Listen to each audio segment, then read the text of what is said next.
So before I start doing a drawing session, I like to do some calisthenics, and this is more for your body and your mind than for the drawings. We're just going to put these in the recycling, so it doesn't really matter how they come out.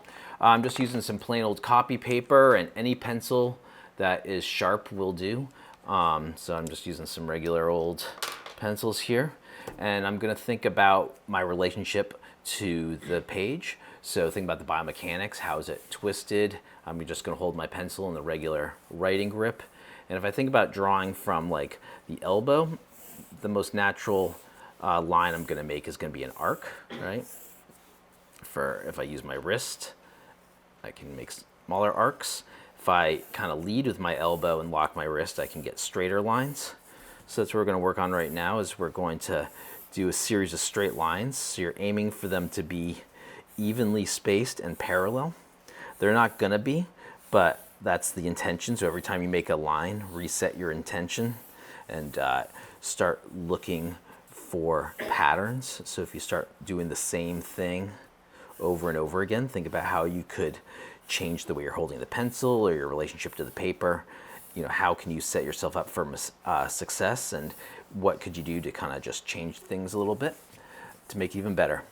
I want you to move a little faster than you're comfortable with, though.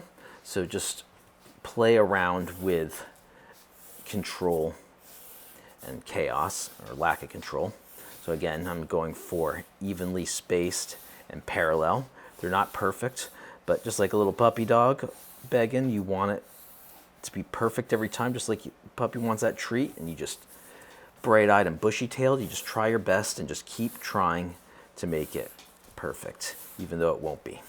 You just keep on going faster than you're comfortable with, straight lines, evenly spaced, perpendicular, and make your grid paper.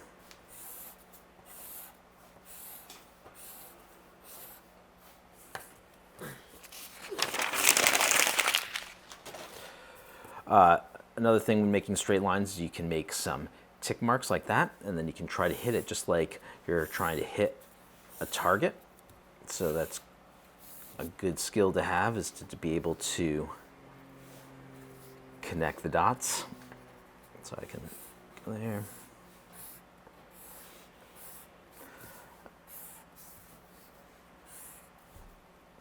All right. So once you've done some straight lines, let's do some circles. I like to kind of use my pinky here and go around in a circle. So I'm trying to swing from my shoulder, and I'll just put it down and try to make some circles, try to make some ellipses, try to make some bubbles. So you have different size circles. One of the mistakes I make sometimes is I just do too many circles, which can make things look a little chaotic and hairy. So see if you can do it with fewer lines. But if you do lots of lines, you've got good company. So make your bubbles, circles and ellipses of different sizes.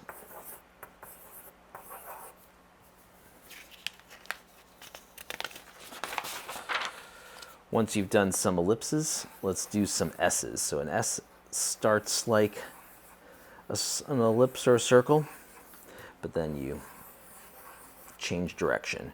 And you can also try to change the directions of your S's, because I'm left-handed and I don't know if that matters, but I do tend to always like to make them in one direction, so I try to force myself to do it the other direction as well.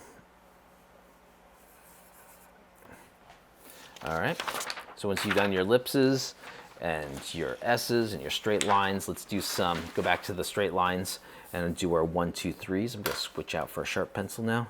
And so the 1, 2, 3s are 3 parallel lines. So it's going to be 1, 2, 3, 1, 2, 3, 1, 2, 3. And then you can move your paper and you can do it in a different direction. So again, we're going for parallel lines, 1, 2, 3. And then you can do the parallel lines like this, 1, 2, 3. So we're making these little boxes.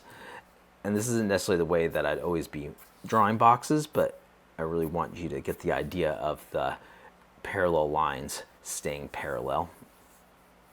So I'm going to do the 1, 2, 3, 1, 2, 3, 1, 2, 3, 1, 2, 3. So keep going, fill the page with your little boxes. You can either do it one box at a time like that, or you can do it a whole series of 3 lines and then connect it afterwards. And just remember that the 3 lines you're doing at a time should be staying parallel. They should be staying on the same team. Even if you're doing 2-point perspective, they'd be more similar than not. They would just all be going to the same vanishing point.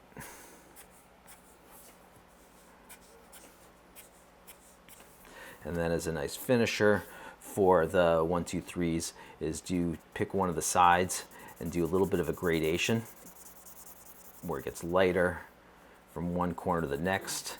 Again, faster than you're comfortable with. It doesn't have to be perfect. It won't be perfect. Just quickly shade in one of the sides of your boxes.